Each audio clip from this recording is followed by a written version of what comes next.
This is One Leeds, and this is the Room Mill. Let's get into it.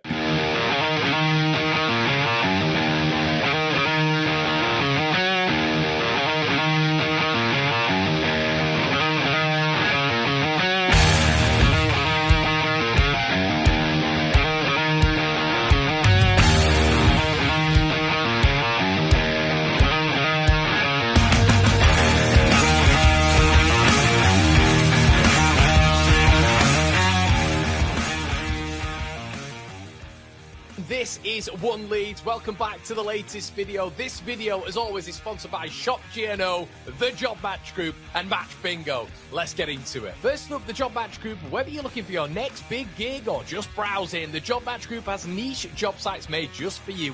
F1, retail, security, and loads more. They're about matching the right person to the right job.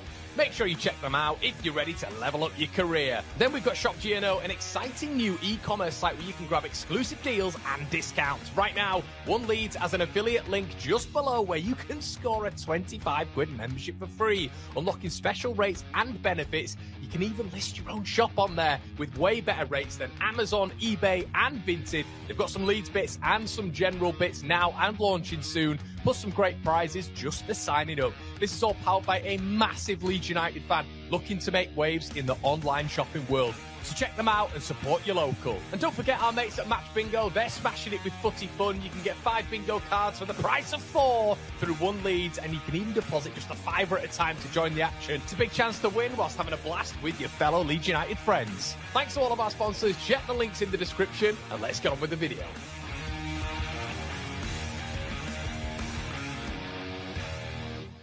Hello, everybody. How are you doing? My name is Conor McGilligan. This is One Leeds. And of course, this is the Rumour Mill. What is going on in your world? Let me know in the comments section below. What's going on, everybody? I hope you've had a fantastic weekend full of joy, jubilation, and of course, Leeds United peril. What is going on?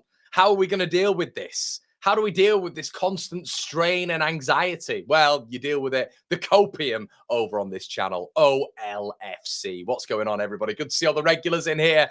Good to see some newbies in here as well. What's going on? Let us know in the comment section below, everybody. As always, we're here for some discourse, debate, and discussion. And of course, to discuss and just to elevate consciousness on Igor Paixao. I'd like to say a big thank you to all of you as well, everybody. We've steamed through the 47,000 subscriber mark, which is unbelievable. Thank you to each and every one of you who've took time out of your day to hit that subscribe button. If you haven't done so already, everybody, please make sure you do so. We have 40% of people who watch every single day who aren't flipping subscribed. What are you doing? Hit that subscribe button, hit the notification bell at any time I upload, or we upload, because it is a group section over here on One Leeds.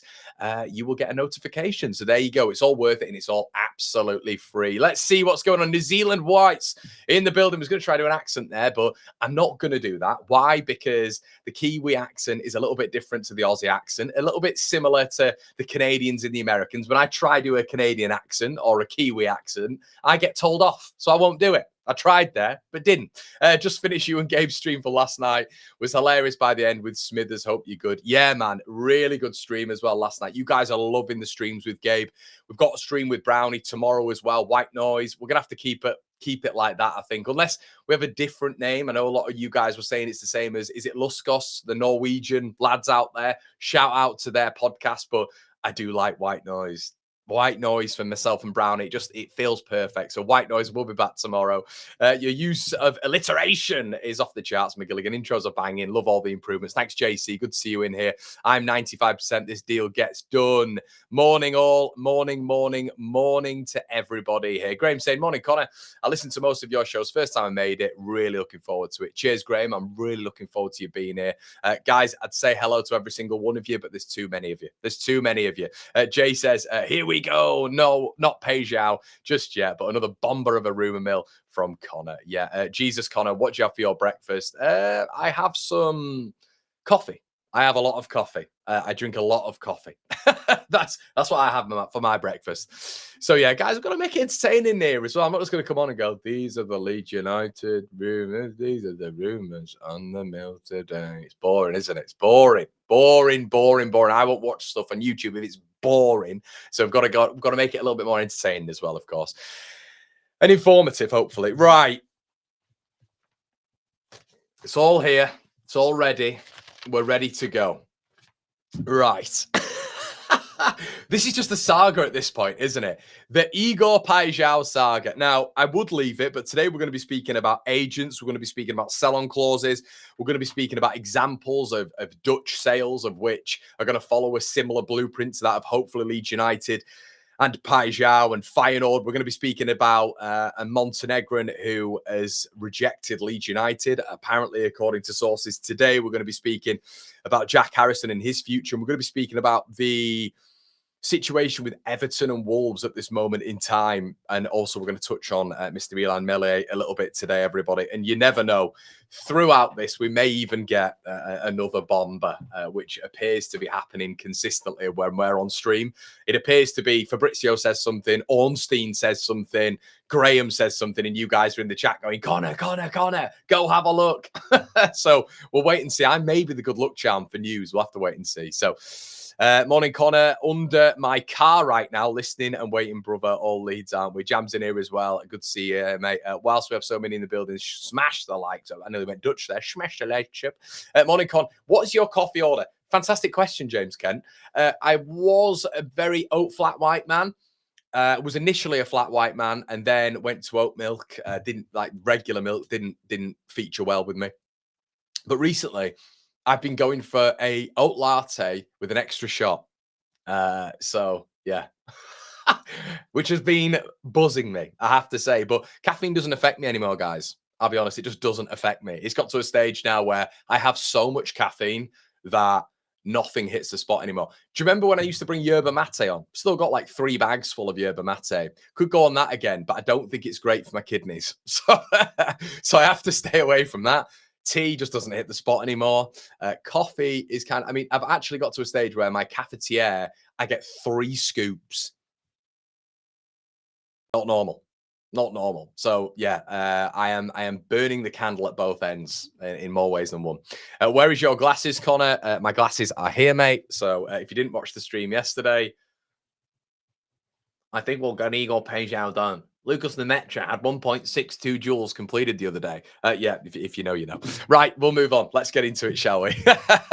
Oh, dear. Right, let's move on. Igor Paixão, the reason you're all here. The saga continues. Day 10. Day 10 in the Paixão house. What's going on? Right, Feyenoord Pings, which is a publication which seems to be a bit of a news beat out of the Dutch club, has said today, as of around about an hour ago, which has been quoted 1 billion times by Leeds fans already. It's still got responses on there from Feyenoord fans, which is normally a good sort of measure if you're getting, you know, regular Feyenoord, which what I've noticed by doing this for now on 5-6 years is if you get the local club responding to sort of rags and news updates that, you know, are being put out there by a certain source close to the club or closer to the club and just are almost like aggregator accounts. If you actually get their fans responding, it's normally quite a good sign. If it's just aired out by all of their fan base, it's normally kind of a little bit of leaning on, but no one cares about this. No one actually sees it as a decent source. But Feyenoord Pings are suggesting this morning that Marseille are out of the race when it comes to Igor Paixão. Leeds have gone to 32 million euros plus bonuses, which takes the fee all the way up to 35 million euros. Marseille cannot go beyond 28 million euros. Now, L'Equipe are reporting this morning as well that Marseille are working on other internal solutions when it comes to wingers. They are still not able to meet Juve's amount as well for Tim Weah.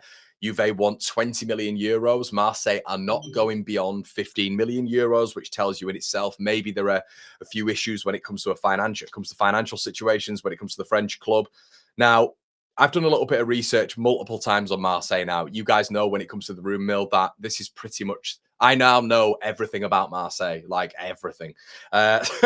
Marseille haven't made that many big player sales this window. They've brought in 7 players, of which equates to around about 22 million euros, including that of CJ Egan-Riley. They're looking at bringing in more solutions as well in these wide positions. Paixão is their number 1 target, as he is with Leeds United, but they also want to bring in Tim Weah wide right. They brought in Pierre-Emerick Aubameyang as well, which obviously is a bit of a hit to their wage structure.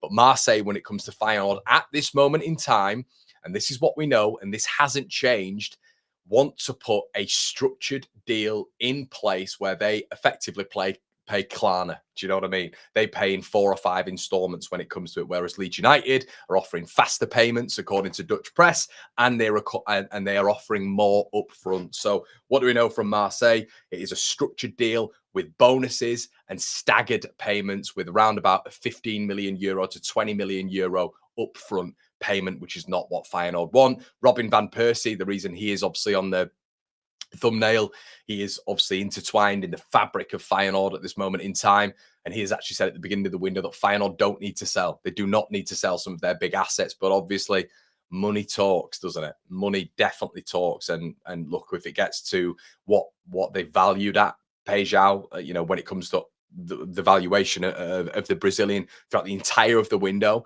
for when Leeds United started first going in for him, when Arsenal apparently inquired about him, the valuation has been 34 million euros. That has been the transfer valuation. If you meet that, you get him. And at this point in time, Leeds United appear, with this second bid, to have gone to around about 35 million euros, 32 million euros plus add-ons and bonuses. But even when you're looking at sort of FUT OM this morning, and you're reading bits in and around Marseille, it's gone from a point of being very confident to Marseille may make a third bid. I've seen a lot of things online saying they are making a third bid, but there's no real top sources suggesting that. A lot of that, and this is kind of where I'm at with it right now, you're getting a lot of Dutch sources suggesting that Marseille are gone, they're out, and then you're getting a lot of Marseille sources who have been very confident, suggesting now that there may be internal sources that they move on. So we'll have to wait and see. But this whole third bid doesn't appear to have gone in from Marseille yet. They've apparently made 2 bids worth not anywhere near to what Feyenoord want, and that 28 million euros is basically is a structured payment of which they're not paying a lot up front.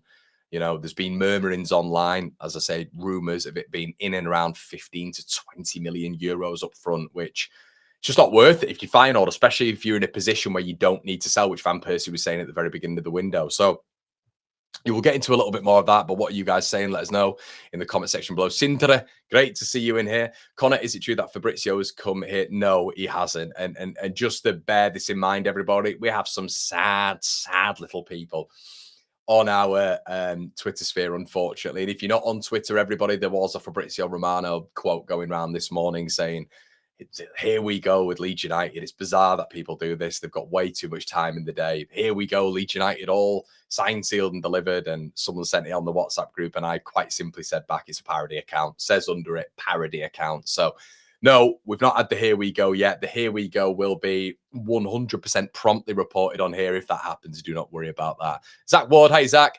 If we had to make a sale to fund Muniz, who do you think is most likely to go? Hope we keep Strauch, Nonto, Rama, Peru, but expect someone to go march on together. To be honest, Zach, we might not be at a point where we need to do it when it comes to some of our big hitters. If you get a decent amount for Mario Joseph, it's pure profit. Maybe Gruev, maybe Meslier. We've got to look at some of these players who are fringe players now. If Leeds can gain a good amount of capital from those players, and they've obviously got, a good expenditure right now in terms of what they can spend on players. Baron Cross was mentioned from The Athletic around about a week ago now that Leeds are looking to spend around 60 million quid just as an outlay on Rodrigo Muniz and Igor Paixao. We don't know how the structure of that 60 million quid would be. Does that include add-ons and bonuses? Is it an overall pie? We'll have to wait and see when it comes to that. But it looks like that's what Leeds have as their expenditure right now. So if in the zone of, it's the 28th of July now, Leeds kick off on the weekend of the 15th.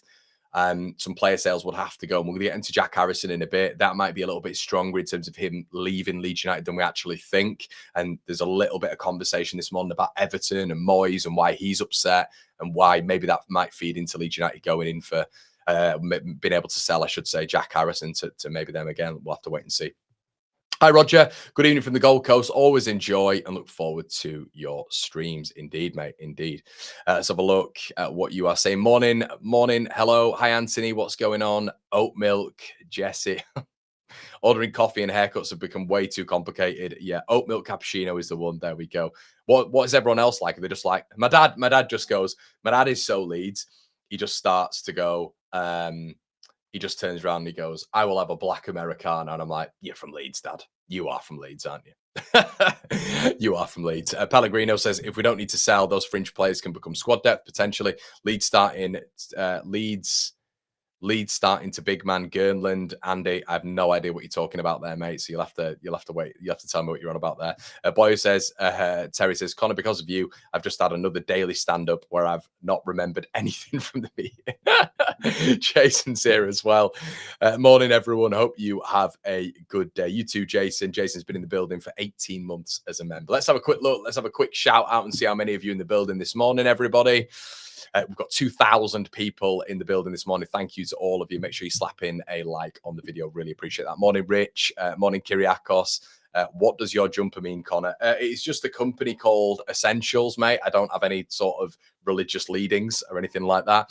A Mugs in as well has loaded his website, I believe, onto Shop GNO. Shout out to you, mate.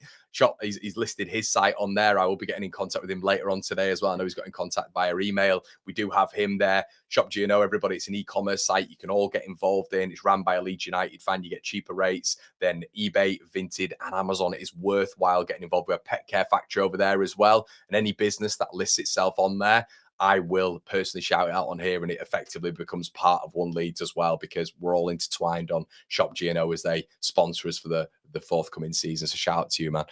The deal for Igor, so stressful. Andy says, so smash up Sunderland now in the transfer market after they start. Obviously, Andy's a Burnley fan, so let us know what you think on that one in the comment section below, Andy, and how they're doing. Okay, so what I wanted to speak about as well when it comes to Igor, I wanted to speak about the agent fee. And I wanted to speak about maybe something that maybe we don't speak about a lot on the One Leeds site. So what the agent has been doing when it's come to Paixao, which has been very interesting over the past, in my opinion, 3-4 weeks. We saw Arsenal were interested. That was definitely pioneered, in my opinion, by Paixao's agent going out and saying, look, we've got this guy. Why don't you take a look at him? And Arsenal apparently made an initial inquiry, for you to believe reports. Now, the agent's doing a really good job. He's also said that Roma are in the race. And I found that so interesting last week. And as a big watcher of Serie A, I know for a start, I know for a fact that Roma don't have a lot of money to spend. You know, Roma aren't my club in Serie A. My club are Lazio in Serie A.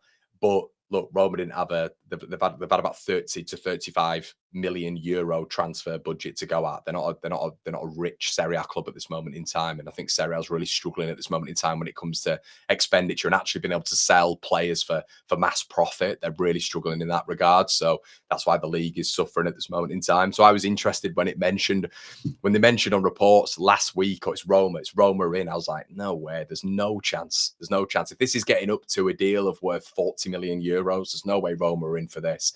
And why would he go to Roma anyway, with the greatest of respect? You know, lovely city, of course, amazing, but Roma don't have a lot to shout about right now. So I thought that was quite interesting. Evan Ferguson as well has taken a lot of their attention when it comes to wage fees and splitting that with Brighton as well, if you're to believe reports.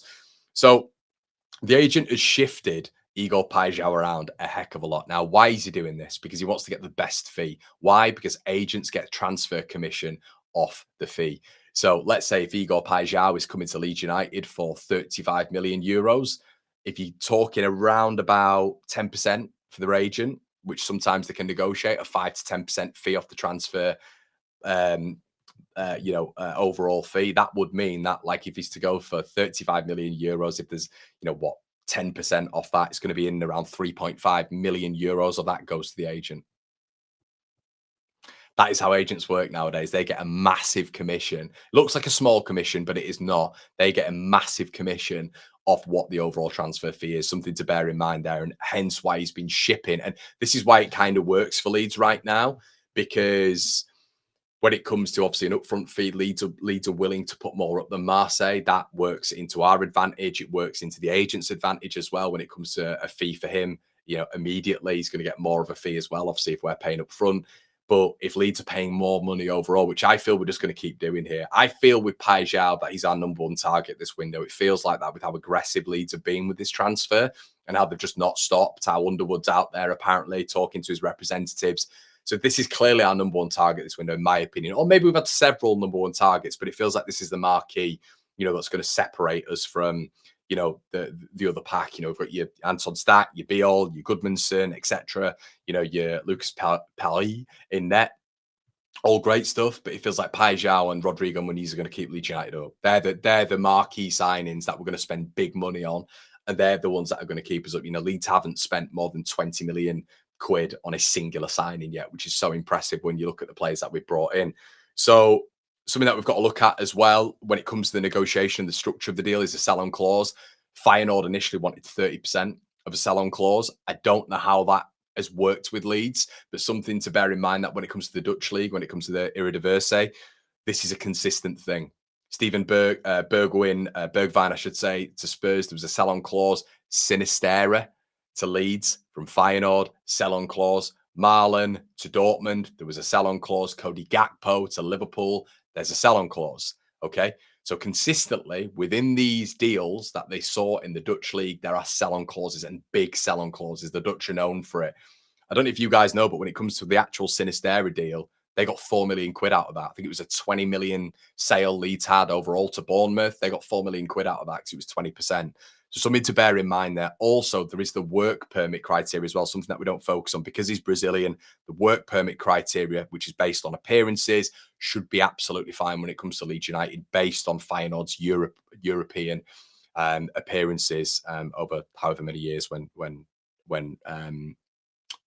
Igor Paixão has been playing as well, which should give him enough points. It's based on a points criteria, how many appearances, how many, therefore, minutes Paixão gets, then sort of adds to a work permit clause. So, yeah, and how we've got to look at it as well when it comes to a Paixão deal is the release clause. How much is the release clause going to be? There's got to be a relegation release clause in there.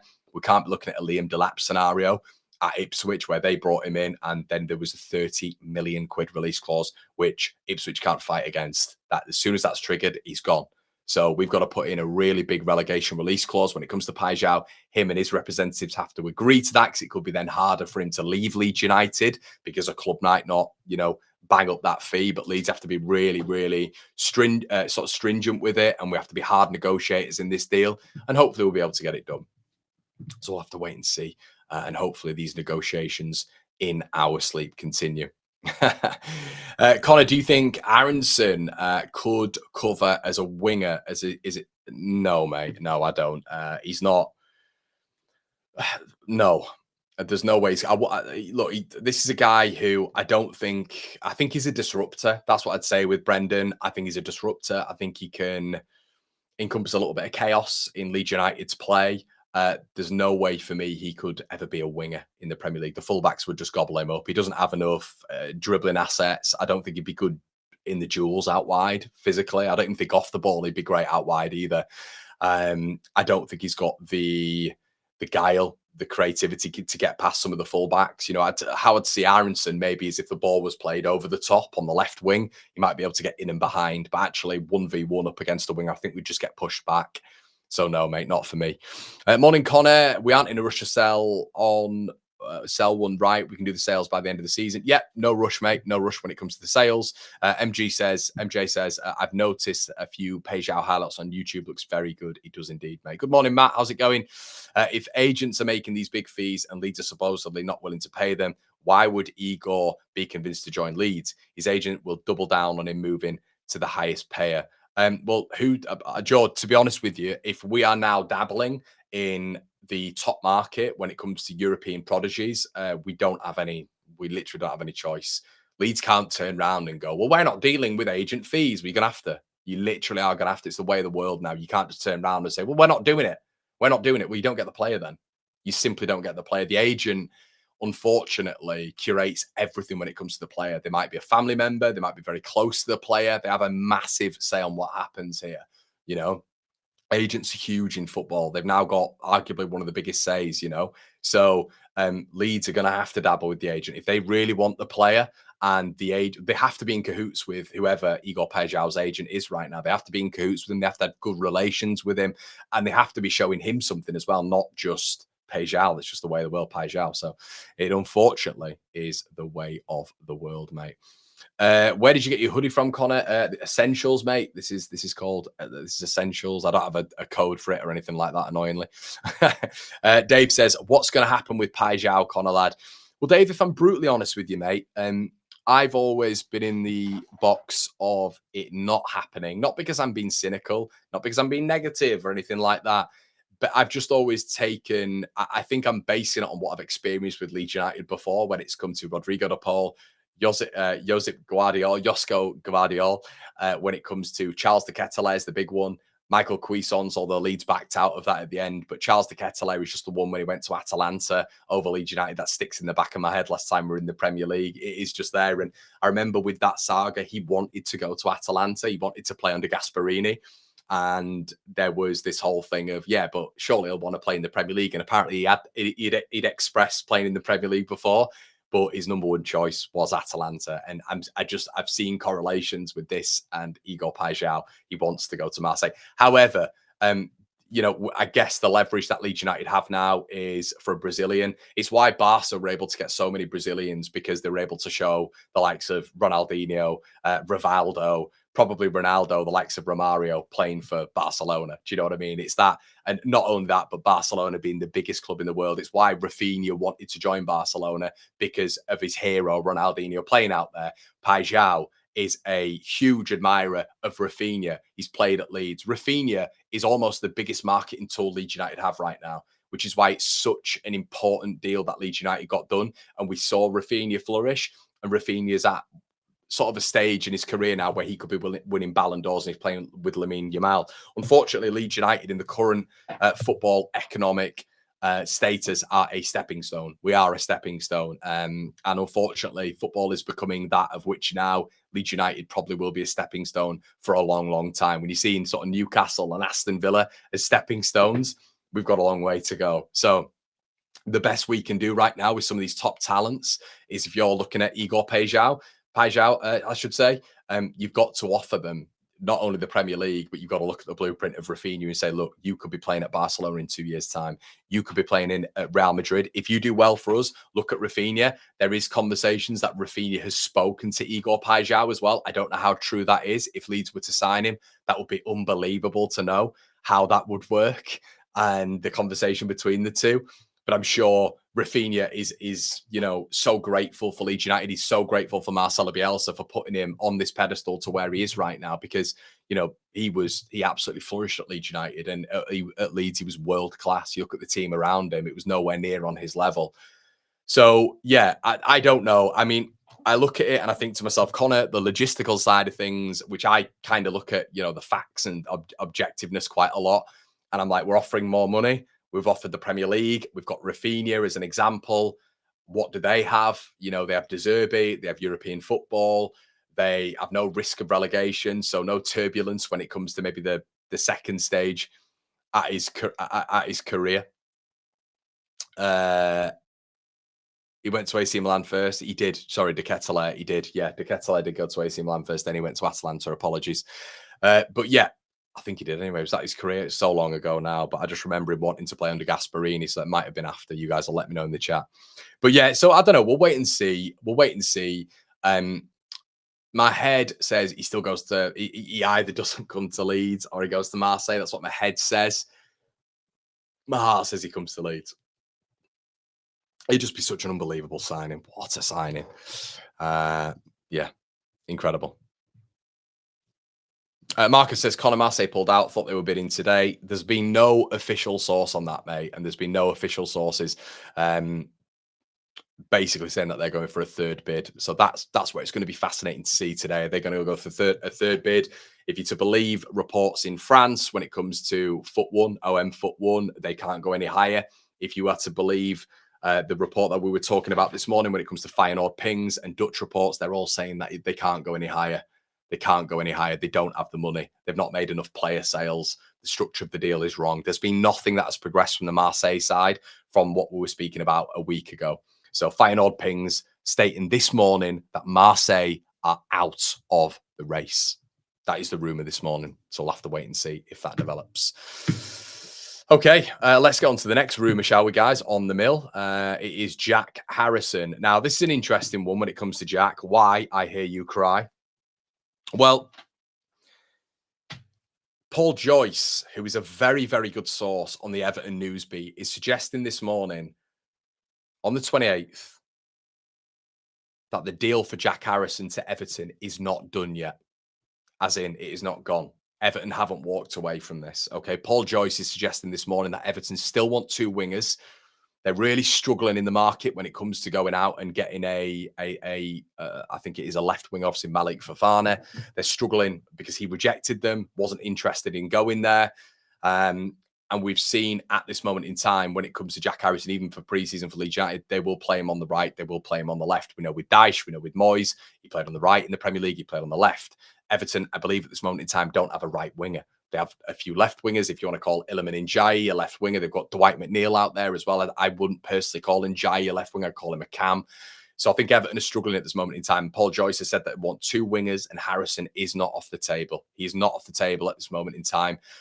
So could we see a scenario where Moyes does us an absolute solid? I mean, I do wonder where Leeds are at with Jack. Are Leeds just putting him in the shop window and playing him a lot? He will have played probably potentially more minutes. I mean, I think he played 90 minutes the other day, 90 minutes for Leeds United. So, I mean, with us going out and getting Paixao as well, or him being a number one target who, you know, obviously plays on that left-hand side, you would then expect Nonto, because of how sharp he's been in pre-season, to maybe be put out on the right-hand side with Dan James. I don't see where this guy is involved at all.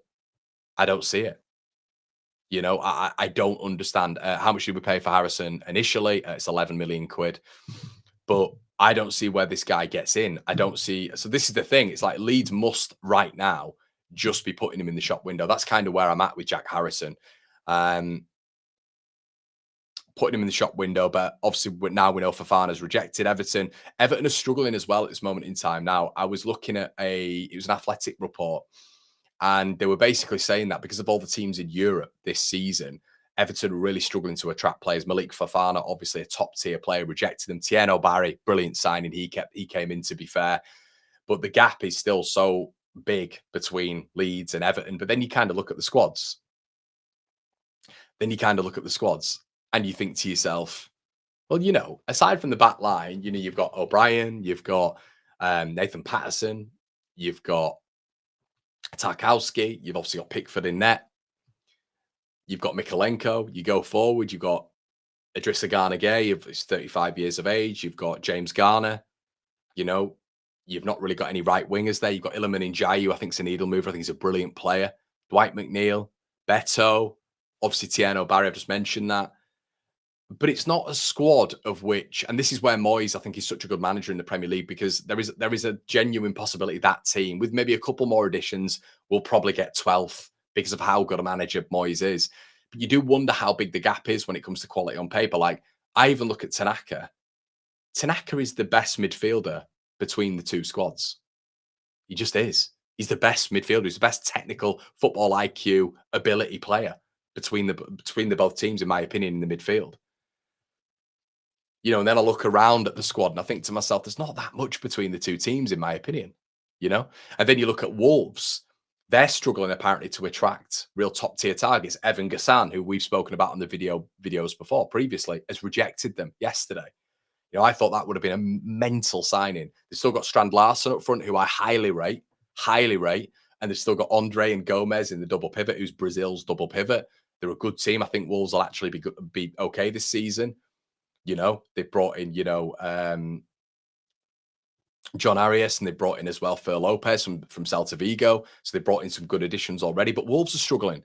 They're struggling at this moment in time to get certain personnel so they can compete at the upper echelon of the Premier League. They're struggling to get players in. And they're quoting players like Anton Stack. Their fans are quoting players like Paixao. And they're saying, look, why are Leeds going in for these players and we can't, you know? So it's interesting how this is working its way out. It's interesting to see. And I think we're quite lucky at this moment in time that Leeds United, I mean, look, let's have an honest conversation here. You look at Jack Harrison, and this is just for one position, but you look at Jack Harrison, he'd have been our 5th winger last season, and he's playing Premier League football. That's why I always say football's not linear. He'd have been our 5th winger. There's no way he's in front of Nonso, no way in front of Solomon, no way in front of James, no way in front of Ramazani. No way. So he'd have been our 5th winger in the Championship, you know? So all I can see here, is the teams, and I'm looking at their improvements, and I'm thinking they've still got a fair way to go. Moyes has commented on them still having a long way to go before the start of the season. He's not happy with the squad shape at this moment in time. That was on The Athletic today. He's not happy with it. They need more. And as I said, Paul Joyce has said that they are not out of the race right now for Jack Harrison. They're not. So that's from Paul Joyce, a very, very good Everton source. Finley says, L'Equipe are repeating that they are going to make Olympique Marseille going to make a 3rd offer. L'Equipe are also reporting, Finlay, that they are working right now on other internal solutions when it comes to wingers. So we'll wait and see. A lot of conflicting reports when it comes to the French side of things as well. And what I look at when it comes to Igor Paixao is if they bid again, we're going to go higher, aren't we? This has been shown so far. Leeds are not giving up with this. So if they go to 32, if they match our bid, okay, well, Leeds will probably go to 35, won't they? So how far can Marseille go here? As I said, they've not made any big player sales whatsoever. They've already brought in 7 players. They're not in the greatest financial situation. And that is also evidenced by the fact that Juventus are laughing them out of the building when it comes to Tim Weah, of which Juve are horrendous when it comes to player sales. They will give anybody away for free. I think if a team went in right now with 20 million quid for Yildiz, they'd probably accept it. So I think they're in a bit of a situation at this moment in time. But as Daniel says, reports are all over the place. They really are. But I'm kind of more looking at the Marseille side kind of thing, in my opinion, the French side of things are all over the place.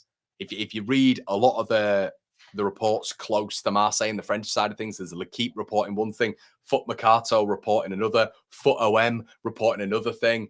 You know, you'll get French Football News yesterday who were saying that, Marseille cannot up the bid.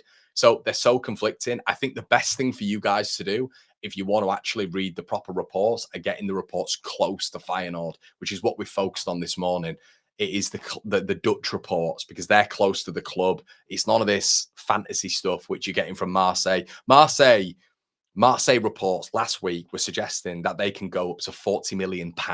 They can't do that. They cannot do that. There's no way. There's no way they can do that. And we know that because there's conflicting reports from the Dutch side saying they cannot afford that sort of money. And the structure of the deal is completely different. So I would look at the Dutch side of things, to be honest with you, when it comes to it. So let's see how many of you in the building this morning. It's 2,100 of you guys. If you won't mind slapping a like on the video, that would be amazing. Check out the video, as I said, from last night. We are averaging 20,000 views a video at this moment in time, which is unbelievable. Stu says the Dutch reports the one to read. That's what I've been doing, guys, when it comes to it. Kirsch says, did you see the Sunderland chat when they lost 3-0 to Hearts, criticising some of the new signings? One of them went off injured. That was Siddiqui, I believe, or it might have been Diarra. What I'd say there, Kirsch, is I think Hearts are about a week away from the beginning of the season. They've had a massive pre-season already. They looked a lot sharper than Sunderland. I watched a lot of the extended highlights. Sunderland need more bodies in. They do. 100% need more bodies in, but we've got to be careful with pre-season. And Gabe is right when we do speak about it. You can take little bits out of it when it comes to maybe what the manager's going to do. We've spoken about Bogle and Nonso and what he might do in terms of partnerships. And we've seen Ramazani and Harrison. It feels like battling it out on the left. It feels like, you've got a lot of Nemecha playing up front with maybe Peru just a little bit further back at points. So that's kind of what we've taken out of it. I've seen a Rodon Biol partnership a lot throughout pre-season, which gives me a little bit of an indicator of what's going to happen throughout the season. But I don't take too much out of it when it comes to the results. It means absolutely nothing. We could go to Villarreal, get beat 5-0. There will be some Leeds fans who weirdly have meltdowns at this. There is no need to have a meltdown about that. It's pre-season. Best show on YouTube. Thank you so much, Lee. Really appreciate that, buddy. It was Diarra that went off. Crazy Gamer says Olympique Marseille haven't got the funds. Fact. Don't believe everything you read, especially if it's in French. Ollie says 103rd to hit the like. Shout out to you, Ollie. Good man. This is interesting. Really, really interesting this morning. Now, I thought this guy was off the cards. I thought the cards off the table with this guy. Nicola Krstovic, Lecce. There's been a bit of not a bomber as such, but Gazzetta dello Sport have said that Leeds United over the weekend have gone in for Krstovic again. Leeds have had another bid rejected. He, as we know, 4 weeks ago, Nicola Krstovic, a number 9 at Lecce, did really well last season. Looks like he'd sort of fit the profile of what a Leeds number 9 is. Physical, holds the ball up, gets the technical players involved in play a little bit. Very instinctive, similarly to that of Paixao, as a very good sort of mid to long range shot efficiency, very instinctive when it comes to a centre forward, left or right foot. Looks really, really decent, to be fair, if you were to watch all the highlights, and looks like a really good package. He does not want to move to Leeds United. That has been made unequivocally, that's been unequivocally stated by the Italian side of things and even the Montenegrin side of things. He's not interested in a move. He wants to hold out for Roma or Juventus. If you are to believe reports close to him, he doesn't want to be involved in a relegation battle. He believes his future is a little bit higher, which is fair enough. Now, apparently Leeds have gone in again, and apparently Leeds have have actually tabled a bid, according to Italian reports this morning, of around about 25 to 30 million euros. Now, take this with a huge pinch of salt. Gazzetta dello Sport have reported several things in the past of which I'm not 100% sure on. Apparently, the Lecce president has had to step in over the weekend and over the past week and try to convince Krstovic to stay. Apparently, he wants to leave, but he's not interested in Leeds United. So, yeah, it'll be interesting to see how this develops. Leeds will have a short list of players off the back of not just, it's not just going to be Muniz. They can't just put all their eggs in one basket when it comes to the Brazilian. There has to be alternatives. Nicola Krstovic makes a lot of sense. A similar profile, similar style of player. And proof in a top league in Europe, proof in a top 5 league in Europe, which makes a lot of sense. So, yeah, I like him. I like what he brings to the table. He's got a sell-on value as well. But ultimately, guys, this is a very different situation to that of Igor Paixao, where your Paixao would favour or would like the Marseille move, but there's nothing being said of which he wouldn't like the Leeds United move. If you had to believe certain reports, Krstovic out and out does not want to come to Leeds, out and out does not want to come to West Yorkshire. And if he was to come to a club in England, he believes that he should be at the upper end of that. So you might see maybe like a Wolves go in for him. They've gone in for an Evan Gassan, can't get that caliber of player, so they might go for a tier B or a tier C signing in terms of someone who fits some of what Evan Gassan replicates on a football pitch, but no way near as good as Gassan. But Krstovic could be in that room mill when it comes to that. Uche's a target. He is. Yeah, I think he'd probably be a little bit more of a number 10, to be honest with you. Peter Noon says, Connor, do you think Igor and a striker is all we need, or do we need cover players too? Love the show, by the way. Thanks, Peter. Really appreciate that, mate. No, I don't think that's all we need to do. I think for me, we have to look at the outgoings as well when it comes to Meslier, when it comes to Harrison, when it comes to Gruev, all these players should have sell-on value, who need to leave the football club. Matteo Joseph, it feels like that's going to be the case anyway, so that's pure profit. Could Leeds move after that? I don't know. We've got to bear in mind the 18th of August is when we kick off. That weekend is the 15th. We kick off on Monday night against flipping Everton. That's how close it is now. But no, I don't think that's all we need. I've mentioned this several times, everybody. I do not think Sam Byram. Some people get upset about this. I don't really know why, but I don't think Sam Byram is sufficient left back cover. I didn't think Sam Byram was sufficient left back cover against some teams in the Championship. So do I think that in the Premier League? Absolutely not. No way. I even felt, even in the Championship, in certain instances, and Brownie, who is a big fan of Sam Byram, admitted this the other day as well, that he was not confident with him at the back. So look, if you are to believe the Athletic report written by Berren that he is going to be the backup to Gabriel Goodmanson, and please God, Gabriel Goodmanson don't go out of form, but B, primarily don't get injured. Sentiment aside, Byram is nowhere near good enough for the Premier League. Nowhere near good enough. And there are plenty of tactical reasons we can go through when it comes to that. So the backup, I think we need another keeper. Whether or not because obviously you're going to be looking to move on Illan Meslier, so you need another goalkeeper. You need 3. in my opinion, unless you kind of want to rely on Cairns and put Darlow up to 2, that could be an option. Darlow's played Premier League football before for Newcastle, of course. So if you want to rely on that, that's fine. Do I think he can make the step up? I think he'd be fine. I think there'd be a lot of pressure there. But, would you want to go get sort of a high-profile keeper who can maybe work in the background, can grow, can develop, is a little bit younger? You could even put that keeper at number 3, but at least then you've got him learning off Darlow and Perry. We have to wait and see on that, but I don't want Illan Meslier anywhere near our goalkeeper structure next season. So I'll be looking at a goalkeeper, the young goalkeeper. I'll be looking at bringing in another fullback, that of maybe the Nelson Semedos or a Jaffa Tanganga, who can come in and fill as cover, left back, right back. Tanganga would be the obvious one for me, wage structure-wise, ability-wise, somebody who could also fill in at centre-back if you needed, drastic situation, but someone who can fit in there. Someone I think's mobile along that back line, 26, got a good sell-on capacity. I would 100% be going in for Jaffa Tanganga. Makes a lot of sense for me. 50 Premier League appearances already as well for those who like the Prem proven experience stuff. So yeah, that's who I would be going for. Covers left back and right back, fine. But yeah, Sam Byram is the one who I would be looking at, not replacing as such, but having sustenance in for fullback. I'll bring in another goalkeeper. And then aside from that, I think we're okay. We're okay, I think. Let's have a look. Just Foxy says, I think the squad that we're building is great, but we need to bring in a few youngsters. We are bringing in players that are 25 and 26. Yeah, I disagree with that, to be honest, Foxy. I think there's a recruitment strategy that Leeds are going down now, and I think it's the right thing. I think when you look at Biol, when you look at Stack, when you look at Paixao, when you look at players like that, Muniz coming in, these are proven players.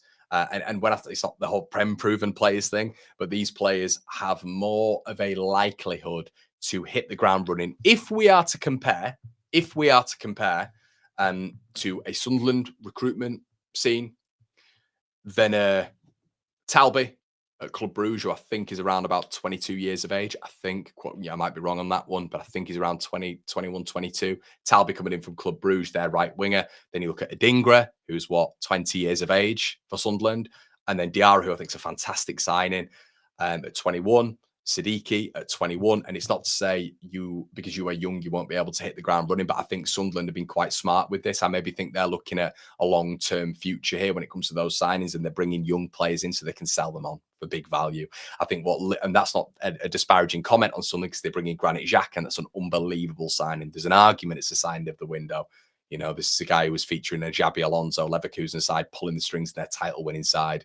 So that will be an unbelievable signing. But from my perspective, I'm really happy with what we're doing at the minute in terms of the profile. I would rather have more experienced players who've effectively done it in the top 5 leagues. You look at Gabby Goodmanson's another one in there, 26, 27 years of age. And I think there is a bigger likelihood of these players being able to hit the ground running as opposed to a 19, 20, 20-year-old, 21-year-old kid who might struggle to do that, who's not had that many minutes, when you're maybe looking at a Dingra for an example. I think Leeds have recruited in a way of which is sort of the 25 to 28 mold, of which you are filled out physically a little bit better. You've had a bit of experience in the top 5 leagues, and I think you can hit that ground running for me. Hit the ground running. Talby is 20. There you go, James. That's kind of what I'm saying. And do you understand what I'm saying there, James? I think you guys need just a little bit of experience. I think we both need to massively invest still. I think so.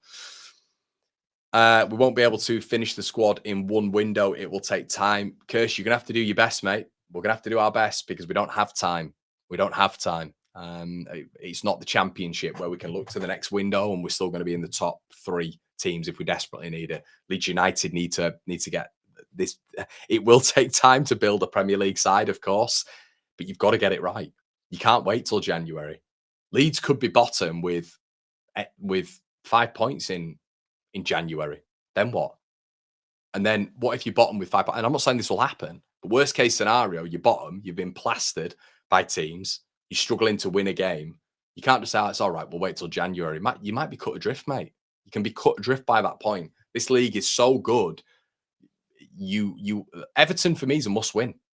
It's a must win. Because you look at who we've got coming up after that, you kind of get into your 4th, 5th, 6th game and we're okay. We've got actually a good run, but Everton's a must win already. You have to win that game because you don't want to get into a scenario where, look, if we're looking at this realistically, you're losing to Everton, you're losing to Newcastle, and you're losing to Arsenal. You can't. You've got to win that first game for me. Yeah, I am doing FPL, mate. I am doing FPL, 100%.